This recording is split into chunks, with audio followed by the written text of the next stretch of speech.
on today's episode of the Realfoodology podcast. My body is prioritizing survival over fertility. Yeah. And now I have to just change my body to be like, no, like we're in a safe place and like we can procreate.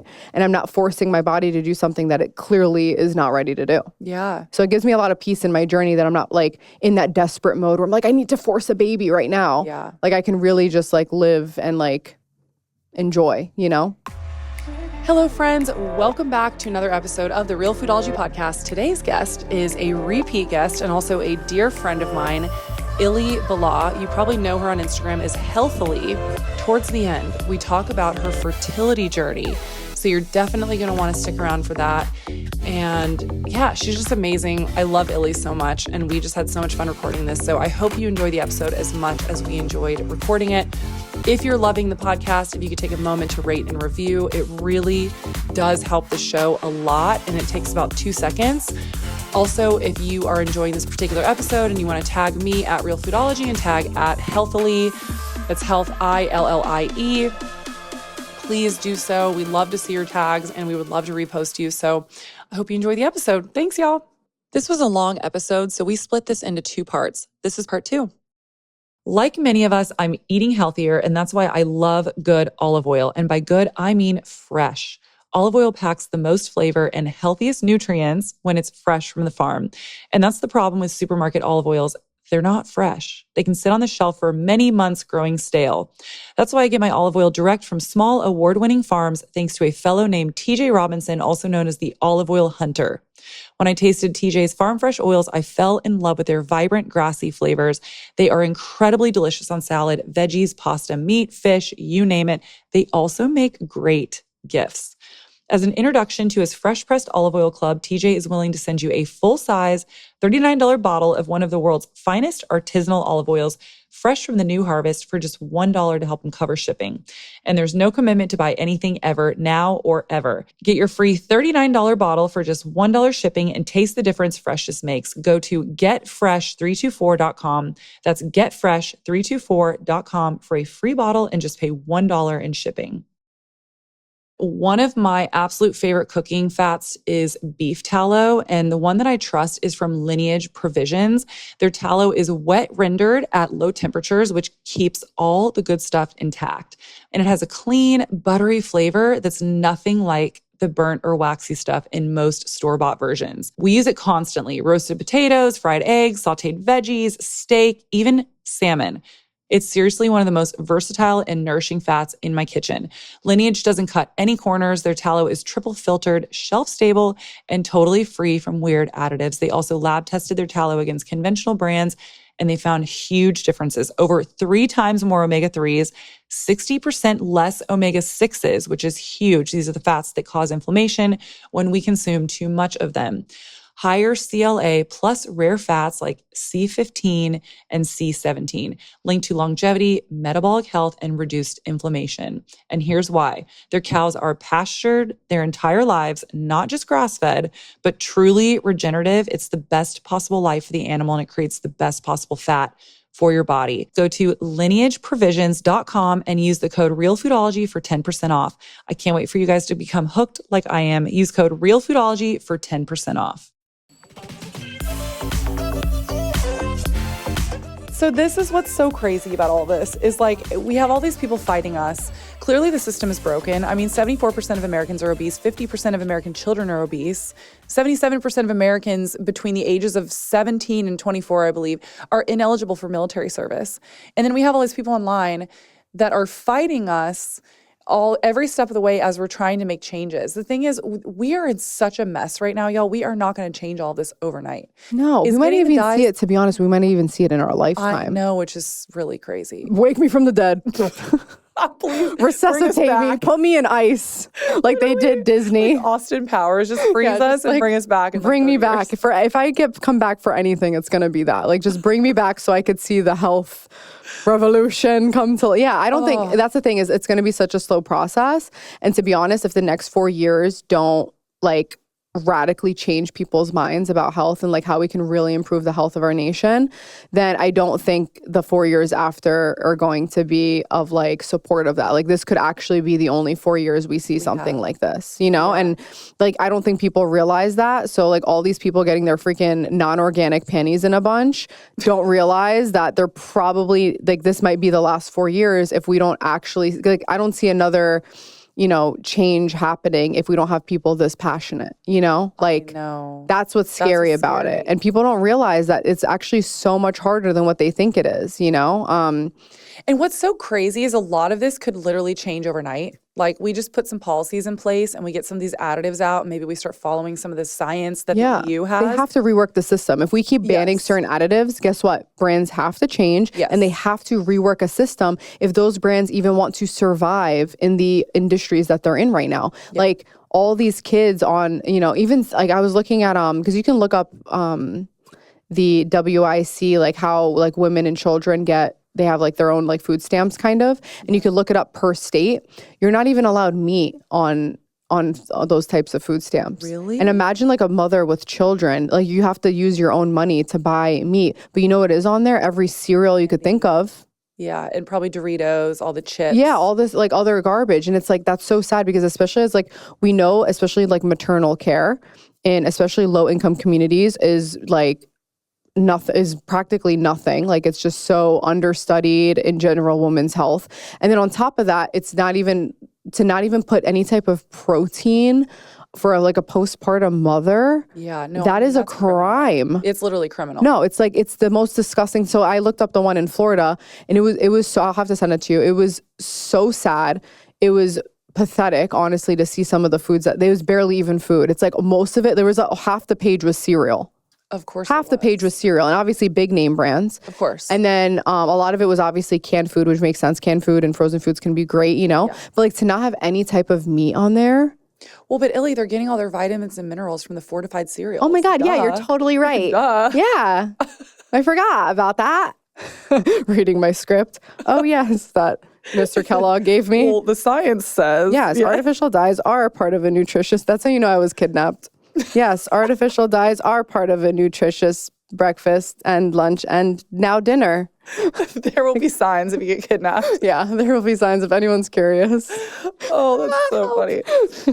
Okay, so I want to talk about there is this like, I don't even want to call it a movement, but there is this thing happening online that I know is driving you and I bonkers. Oh. This obsession with lead in everything. Oh my gosh. And there's two accounts. There's one specifically that's really doing it.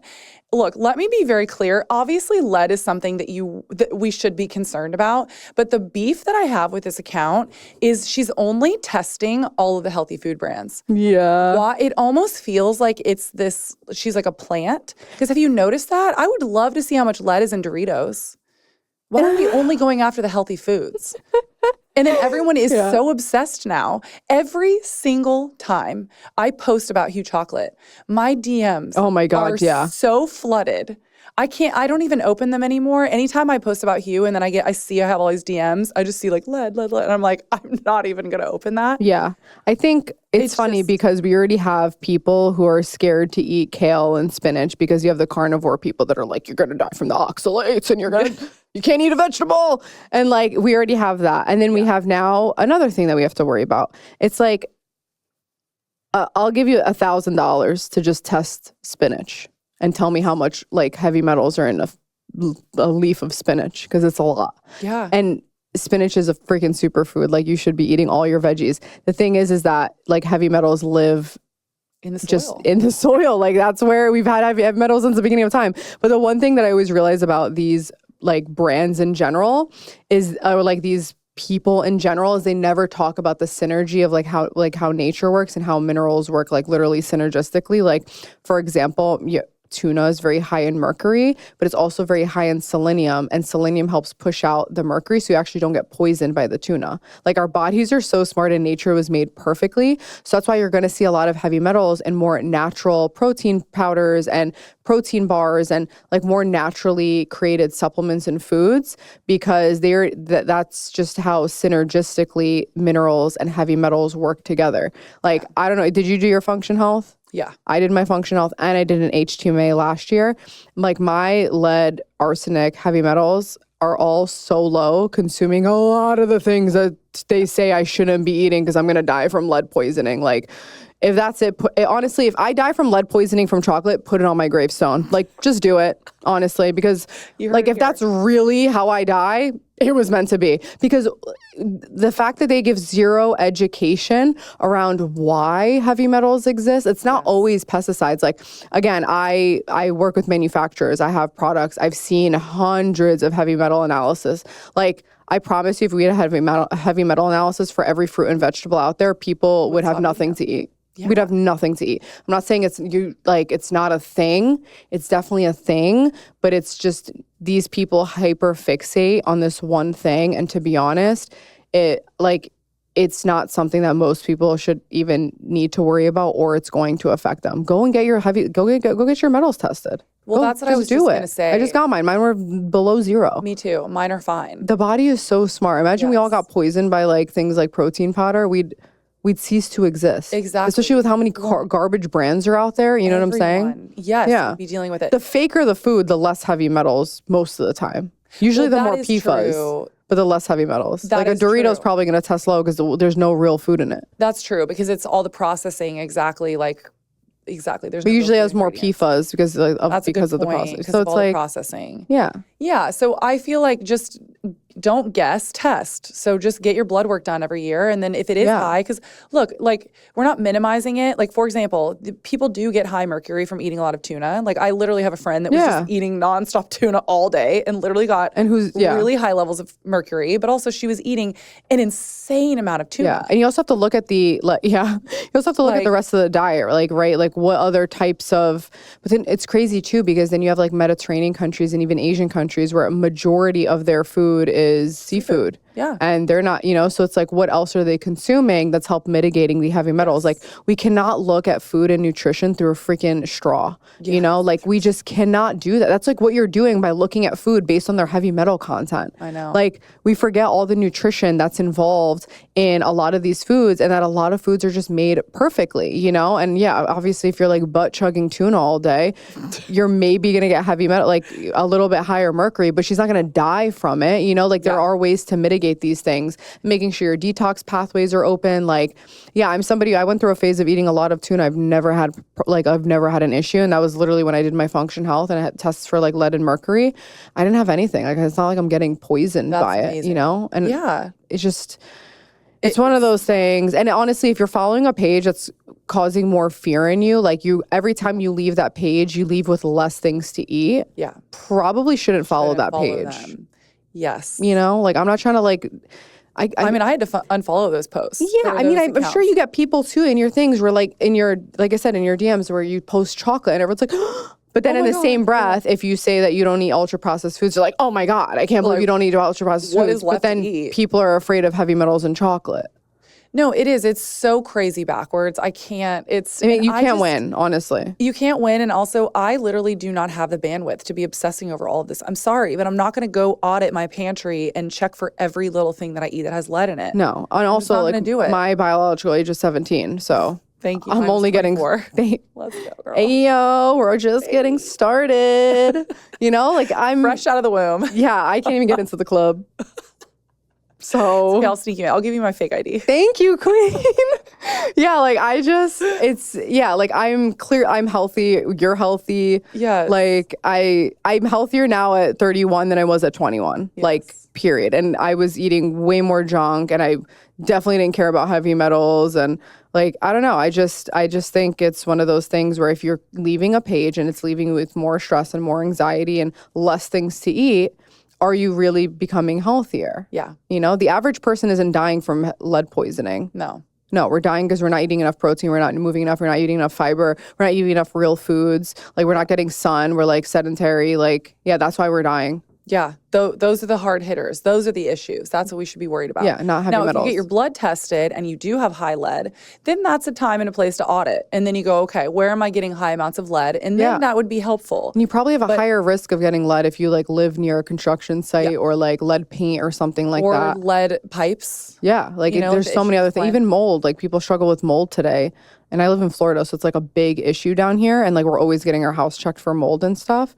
And that's like another thing people have to worry about is, that type of also like physical exposure. It's not always from food. Like what is around you that's also exposing you to these heavy metals, and how do we become more resilient to the things that we cannot control, Exactly. I can't control every little thing. Like I'm not going to go ask when I go to a restaurant, like, is there heavy metals in here? Like I don't even think they know, but like if something's just like a real whole food, I'm not stressing about it, that's what I can control and that's it. And then I do my regular blood work and testing, and it's part of my routine of like maintaining my body. Just like you get your car checked every year, you get your health checked every year, like do basic blood work, get a Dutch test, see how you're doing, check your gut if there's anything off, and just use it as like a biomarker for yourself. Like every year, like, okay, that's just what I'm gonna do. That's my birthday treat to myself. Like I've literally had people pitch in money for me to get testing. Like that's the type of girl I am, like I got an air doctor for Christmas. I love it. Same. I always ask for the get me something. Get me a gift card to get my stool tested. That's what I want. Map. Yeah, I need a GI map. So give Happy me money. Birthday. Thank you. Send in your poop. Yeah, please. Mail your poop in. Yeah, I tell my husband all the time, I was like, the amount of like, I hope my mailman doesn't find me on social media, because the amount of bodily fluid that he's had to transport for me. You don't want to make eye contact with him. No, like this poor man, I give him an extra bonus for Christmas. Give a little something in the mailbox. He's like, wow, there's a lot of human specimen packages in here. Hair, poop, blood. Like so many things have gone in my mailbox. Like I need to put a camera in there. Like, yeah, it's a disgrace. But that's like basic human hygiene at this point, Yes. And that's why I love brands, honestly, like Function, like making it more accessible for people, because to get all that blood work, like it would be so expensive. Oh my God, I know. It is actually. Yeah, $500 for the year and you get 2 rounds. Yes. That's like unheard of. I tell everybody, honestly, to sign up if you can't afford like working with a coach. But yeah, that's like basic for me now. Like to just go and make sure my vitamin D levels. Exactly. Yearly, you should be getting your vitamin D levels checked. Yes. That's just like energy. Like all of exactly. And it does all of that. So it's just, that's like basic human hygiene. And people are I think the biggest thing that people are afraid of is like what they don't know. Yeah. So it's like if you're never getting your health checked, you don't know. Like there was a point in time where I was like, okay, like, oh my God, are these heavy metals like really affecting me? Like I do consume a lot of protein powder, blah, blah, blah. And then once I actually started seeing like what's actually going on in my body, I'm like, oh. Yeah, you're like, I'm good. Oh, okay, I'm freaking chilling. Like, I'm 17. Like, I have my whole life to live. Why am I concerned? Life has just started. Yeah, it just got started, But yeah, that's what I think about. Like, people don't know what's actually going on in their body. If you're that concerned, get tested. Exactly. Which brings me to my next question, actually, because you've been on a fertility journey. Yeah. What are the tests that you recommend people getting? Because I know, well, one, a lot of women are dealing with infertility right now, unfortunately. And I've done so many podcasts about that, so we don't need to talk about why. Yeah. But I think the biggest disservice that we're doing for women right now is that if you struggle at all, they just almost immediately just throw you on IVF instead of actually having a conversation with you about things that you could be testing and rocks to look under, essentially, like where to shine the light under things. Yeah. I mean, it's been like a year for me, and it's so crazy because I got to a point, the worst mindset to be in when you're going through any type of just health issue is like getting to the point of desperation, because then you're kind of like at the will of whatever your doctor says, Yeah. And I got to that point because I really thought I was going to be pregnant by the end of 2024. And I'm like, if I'm not pregnant by the end of 24 and I want a baby, I'm going to go to a fertility clinic and I'm just going to like figure it out and blah, blah, blah. And I remember I did exactly that. I went in the end of January, and I went in and I literally had the most horrible like experience with my fertility doctor. She just pretty much age shamed me. She was like, "Oh, you're 31, like blah blah blah." At 31? And it's so funny because she was so shocked to see my AMH was in perfect range, because your AMH is your ovarian reserve. And she just assumed I was going to be like decrepit and like my ovaries are already raisins. And I'm like, "Baby girl, you're like, have you seen my biological age?" I'm just kidding. I'll never let that go, actually, by the way. So just getting started. But yeah, like she just automatically assumed. And then when all my markers were coming back, she's like, "Oh, like this is really good. And like this is like in perfect range." And I'm like, "Yeah, I'm a healthy 31-year-old. Like she was just kind of shocked. So she kind of put her own foot in her mouth when it came to that. That's amazing. You know, and then they do basic, right? So like every fertility clinic, at least what I know, is they'll run like physical exam, like an HSG and an SIS, which checks to make sure like everything's open, right? Like, because you're not going to get pregnant if your tubes are blocked. And then they'll do a sperm analysis, like an initial sperm analysis. And then they do your day 3 lab. So it's checking your FSH and your LH, and your estradiol. And then I think they do, then genetic testing. And they check for like STIs and stuff, which like all of that came back perfect for me, which was great. Like tubes are open, great, amazing. And then they kind of just want to get you on, like immediately after my first meeting with her, before I did any tests, she sent me into a room to talk about payment plans for IVF. Oh my God. Like my first appointment. And my husband and I, it's going to shuffle you in. Yeah, she's like, "Oh, like, and we're going to talk about payment plans." So you're already assuming this is what I need. Well, you just told me like a lot of my blood work looks great and like high and dandy. And now all my testing is coming back phenomenal. Okay. Just so you know, just so everyone knows, I have an gold star. Yeah, I have an A+ uterus. That's what I was told. And yeah, so that was shocking to me. And I'm grateful that I had a lot of testing before. So she was kind of shocked to see how much I've done. And she was like, "Oh, like these tests like don't really show anything." Like, okay. I'm like, "All right, ma'am." So what I would suggest somebody who is going through any type of fertility, to be honest, it's sad that they tell women to wait a year to even get any testing. That's just like a bullshit. Like they kind of make it up, because it's like the statistic of like most people will get like pregnant within a year. But the thing is like, why aren't they getting pregnant sooner? You know, like you shouldn't have to wait a year, especially as you're like older. Especially if you're like over 30, they'll push IVF within 6 months of not getting pregnant, which is crazy, because they're like, there's no optimization. So the first thing I would do is I would do like a full on thyroid panel. I did one like well before, so I already knew like my thyroid was a little bit on like the sluggish side, but it's always been within optimal range, and I've always managed it really well. So I'm like grateful for that. A full thyroid panel, because thyroid issues, and baby uses up a lot of thyroid hormone. And it's like one of the biggest causes for miscarriage. So if you're kind of like on the border of that, it's really important to get your thyroid checked. 100% recommend a Dutch test. Oh my God, to see how your adrenals are functioning, how you're metabolizing different hormones. That's so important. My fertility clinic and my OBGYN completely dropped the ball with me, because my progesterone was in great range, but I had a luteal phase deficiency. So my progesterone wasn't like optimal throughout my luteal phase, which impacts implantation. My fertility clinic did not bring that up, and neither did my OBGYN. I found that out through my functional practitioner via my Dutch test. That's nuts. Which my fertility clinic said the Dutch test is useless and doesn't show anything. Oh, of course. So I'm glad that I did the Dutch test, and I recommend that to everybody. You can also do a full metabolic panel. It's usually through the OAT test to see like what your metabolism is doing, because that's really important during pregnancy. Also, it's like you're running a marathon like every day during pregnancy, so that's really important.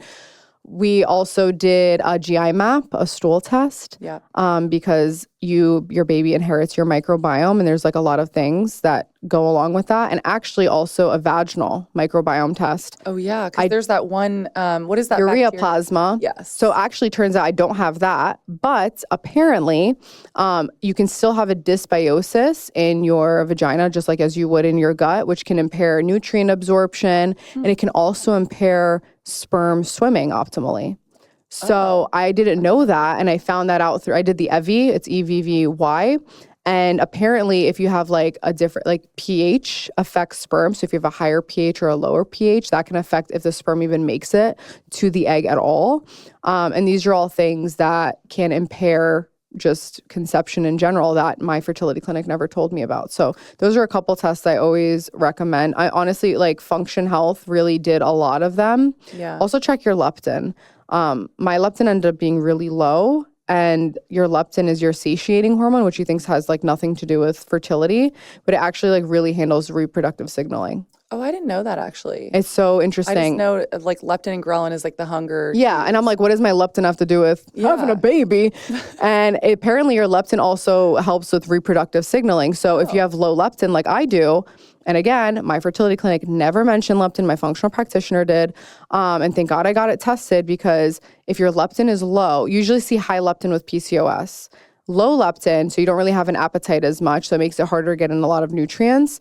But low leptin will signal to your reproductive system that we don't have enough energy to create to create a baby. Create any like energy in general. Wow, that's so fascinating. And a lot of women never get tested for leptin when they're going through infertility or anything. Like even if you're like having a hard time to conceive, like it's one of those tests that really opened my eyes, because I didn't even know. I've always heard of high leptin because of PCOS. And again, I don't have PCOS. My leptin's very low. It's actually like not even that low. It's like just borderline on the lower side. But it's definitely something that now I have like a protocol where I can actually improve. And what's crazy is I was doing a little digging, and if you have very low leptin, your body's telling you we don't even have energy to like create a baby or anything. Like I would be going through multiple like failed IUI and IVF because I'd be forcing my body to create something it doesn't have energy for. Whoa, yeah, that's interesting. And they were so ready to put me on IVF. Like they were so ready. Did you know chips used to be cooked in beef tallow? Then in the 80s, companies switched to cheap seed oils originally made for industrial machines. Today, they make up 20% of the average American's calories and are linked to inflammation and metabolic issues. They're in everything. You go out to eat, you're eating seed oils. They're in a lot of our foods now. And like we said, they make up 20% of the average American's calories, and we need to be reducing that so that we can reduce inflammation in the body. This is why I personally love Masa chips. They're made with just 3 clean ingredients: organic corn, sea salt, and 100% grass-fed beef tallow. No seed oils ever, and they taste so good. They're crunchy, they're flavorful, and sturdy enough to scoop up the thickest guac, which is super important to me. And best of all, you feel amazing after eating them, satisfied, not bloated or foggy.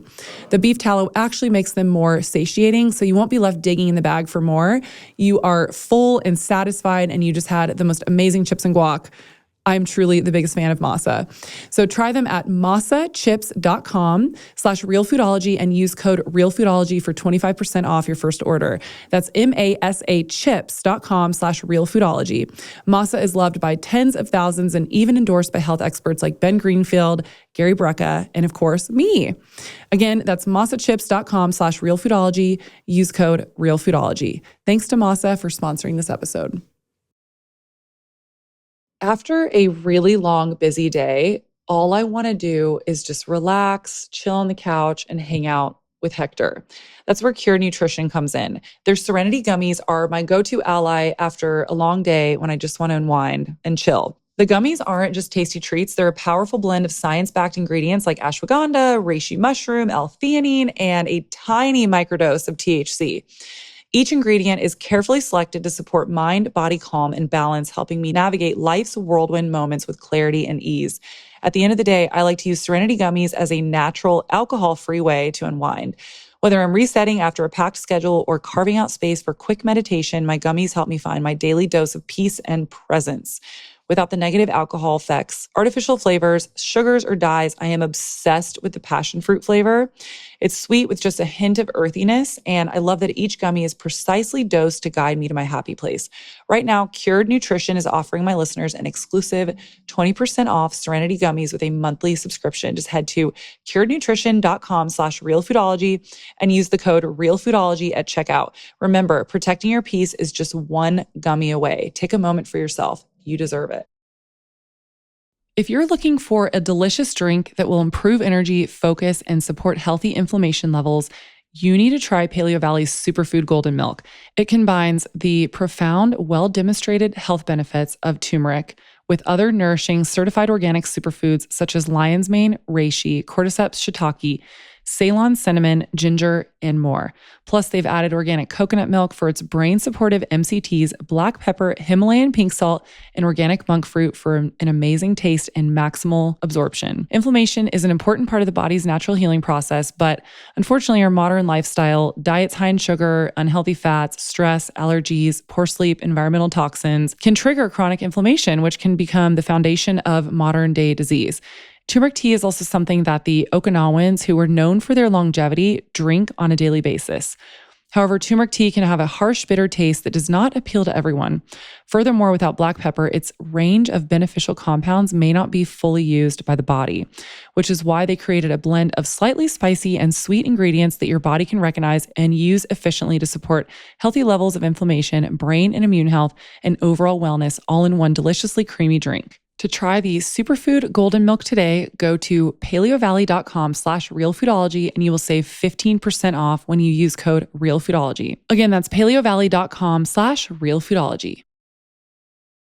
Well, and another one too that I would add on, and I don't want to just completely bombard people, but if people are really looking for answers and a lot of their doctors are not telling them this, I think it's good to do a toxin test, like an environmental toxins test, because a lot of people are being exposed to high levels of glyphosate and phthalates and BPA and all this stuff. Could really impair sperm and like for you and your partner, and also like an autoimmune panel. Yes. I'm not saying you have to do all of these, but like, but it's if you're good really to know. struggling. Yeah, I think, and also for me, I did a lot of more like acute testing because a lot of my blood work is great. Like I'm a very healthy individual. Like my insulin was great. My fasting glucose was great. Like I don't have any PCOS. I don't have endometriosis. Like I'm a very conventionally healthy person. So I had to do a lot more acute testing when I wasn't getting that like pregnancy test right, like off the rip.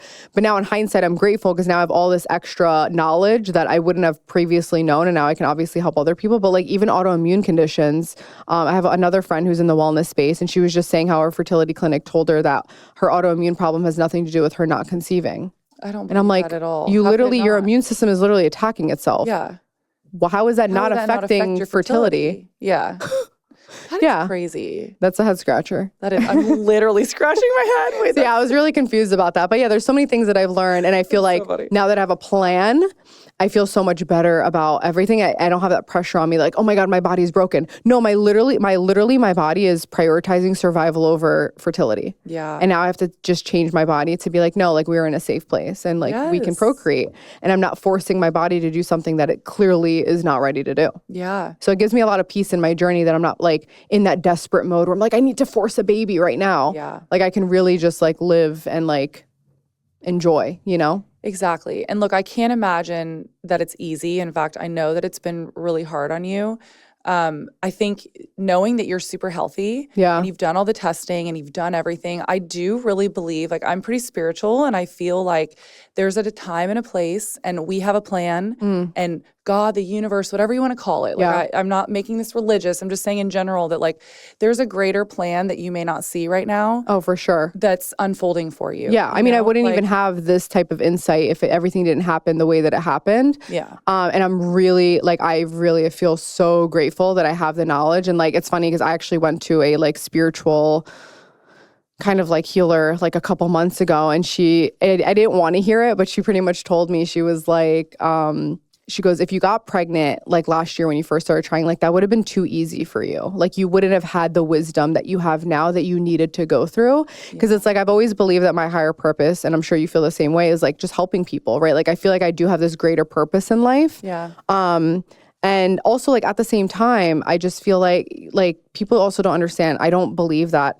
fertility is a health marker. Like we see people that are, on drugs and morbidly obese and, undernourished getting pregnant every single day. People on the streets. Yeah. And like, it's so funny because like if you undereat, your leptin's low and then your body's like, I don't have energy for a pregnancy. But then you have people who are homeless that get zero nutrition, that get pregnant with no issue. Right. Yeah. And it's just like, there is also like just the genetic factor where you and I can eat the same way. And for some reason I get acne and it like my health problems manifest as acne, or maybe your health problems manifest as like infertility. Yeah. It just manifests differently for people. And also there's so many implications of getting pregnant when you aren't healthy.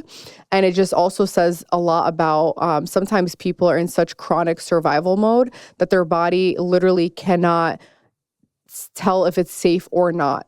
So they're able to just have a baby even in the most stressful situations because their body doesn't know the difference between safe and survival because they've always kind of been in survival. So that's like another thing to think about when it comes to like, because like comparison just destroys you during like that whole phase because you're like, how are all these people that are like treating they're like, my baby was built on McDonald's. And I'm like, oh, I love that for you. You're like, I'm over here literally sending my shit in the mail. Yeah, like I know people who are like, I was drinking up until 10 weeks. And you're like, oh, okay. I love that for you.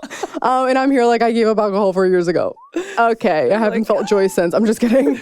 But first off, giving up alcohol is the best thing I've ever done. But yeah, it's just like one of those things that's so easy to compare. But like, people get pregnant unhealthy all the time. Do I actually want that for myself? You know what I'm saying? Yeah. Like, do I want that type of environment for myself? No, I feel like I've always had greater purpose outside of motherhood. And I do believe in my heart that I would be blessed with children. And I think I had to get to this point of like understanding the system better. And it's like, I'm literally healthily because I went through the suffering and hardship of like chronic disorder, like chronic symptoms, like I wouldn't be who I am today. So like, I'm curious, like I'm excited to see who I'm going to be like on the other side of this. Cause I do believe that in my heart. I also like always told myself, I kind of jinxed myself. I was like, I'm not having kids till I'm 30. And now God's like really testing me. He's like, what about 32? And like, how about a little longer? So yeah, it's just one of those things where like, like I hated hearing that when I was in the midst of it. Like, oh, like it'll make sense. But like, it really does make sense now. Yeah. I love it. I love to talk about it.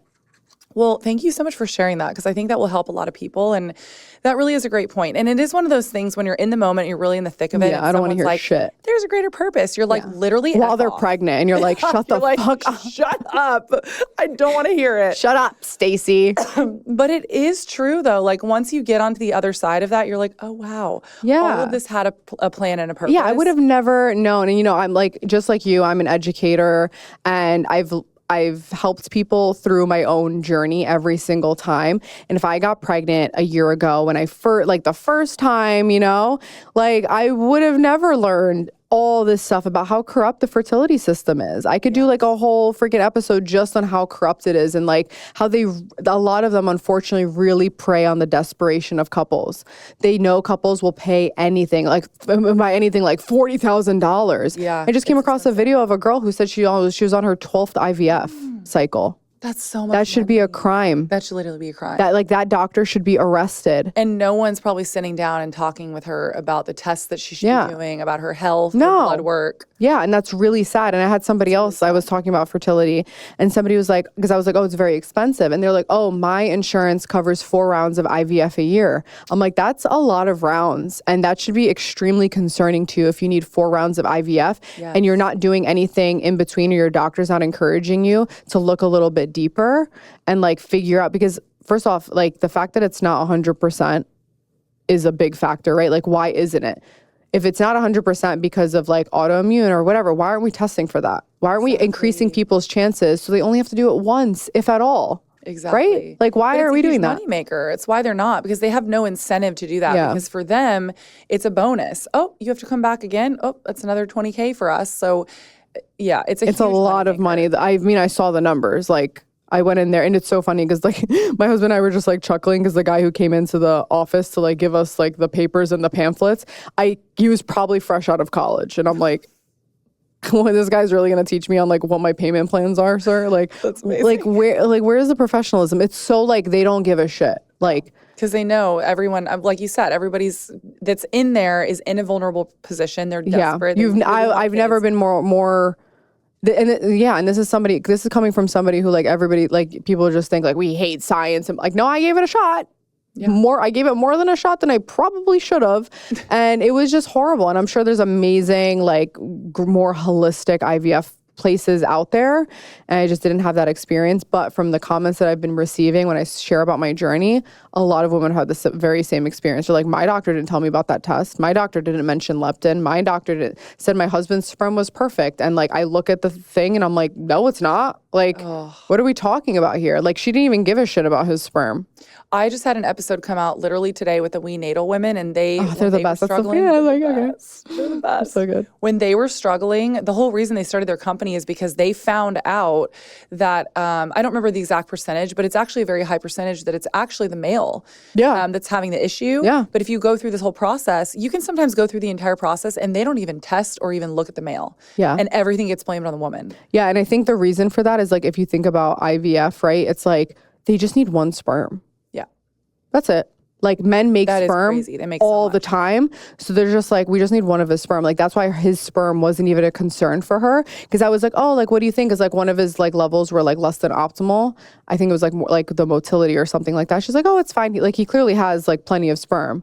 Like it wasn't a concern for her. Like I was clearly the issue in the relationship. Yeah. And it was very concerning because I'm like, you're not going to do anything to improve it. And like it's so funny because I went to my acupuncturist and she put my husband on a protocol and we improved his sperm motility by literally 54%. That's amazing. Like again, my fertility was not an issue. Why wouldn't I want to improve it? Why wouldn't you want to improve it? Not even just like the like anything, but like just the quality in general, like the DNA, the quality of life too. Yeah, genetics, the epigenetics, like even like they just a study came out about how like the sperm also carries the stress of the father. So why wouldn't I want to improve his stress markers and like any type of autoimmune or like underlying oxidative stress? Like why wouldn't I want to do that? Exactly. Like, they don't even give women that option. Again, everything that I've learned about fertility and how to optimize my husband and I's fertility was not even through my fertility clinic.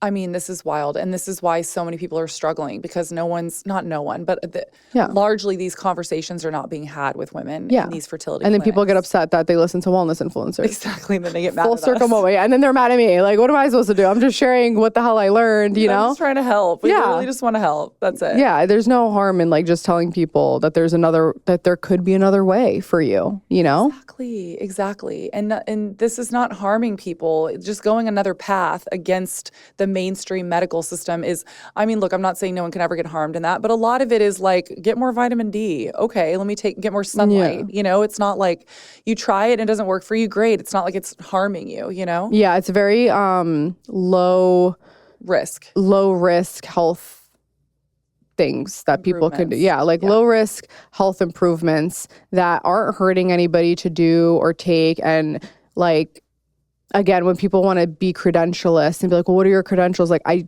technically, I'm a health coach. I don't need any more credentials than that than just encourage people to eat well. Like I'm not giving them meal plans. I'm not doing anything crazy. Like I'm not giving them a supplement protocol. Like I'm just telling you to like reduce, eat real food, move your body. It's really simple. That's not like this crazy, but apparently you do need to be a doctor to just tell that, and they're not even doing it. And the doctors aren't even doing it. Yeah, it's embarrassing. Oh, I'm embarrassed. Okay. I could literally talk to you about this for hours. Yeah. In the essence of time, I think we have to wrap this up, and I'm sad because I want to talk more. I need to bring you back on. I want to come back and have another episode with you about I want to hear that full experience about everything with the fertility. Oh my God, yeah, it was a nightmare, but it's so good. No, honestly, it's fine. Like it's just one of those things where I'm someone that can't handle it. You know what I'm saying? Like I know a lot of women that didn't come out more resilient through IVF. They came out more broken and disheartened and just like shells of themselves. Yeah. And I get that because I see how hard it is. And I was like pleading and I prayed so hard to like give me peace in this journey. And I know in my heart that I am somebody who can handle that type of really suffering. Like honestly, like I'm not trying to be like, oh my God, I'm so strong.